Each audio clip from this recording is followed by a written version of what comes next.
ओडिशा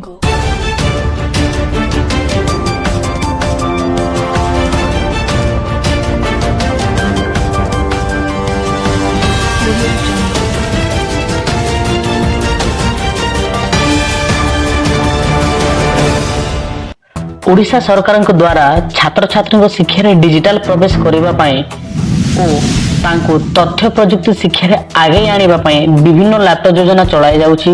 सेठु सबुठ गुरुत्वपूर्ण योजना होउछि बिजु युव सशक्तिकरण योजना, जहाँ माध्यम प्रति वर्ष ओडिशार मेधावी युक्त 2 उत्तीर्ण 15,000 छात्र छात्री मानक एक लैपटॉप किनिबा पई 30,000 टंका आर्थिक सहायता दिया जाए। एही राशि डीबीटी माध्यम सीधा सड़क छात्र छात्री को बैंक अकाउंट को पठा जाए।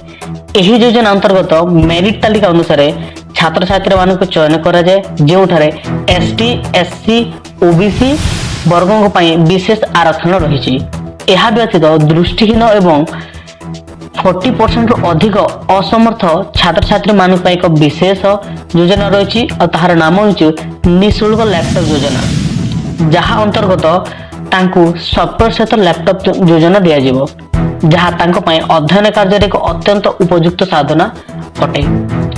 नेक्स्ट वीडियो में कथा हवा केउ माने एथि पई एलिजिबल हे परिबे।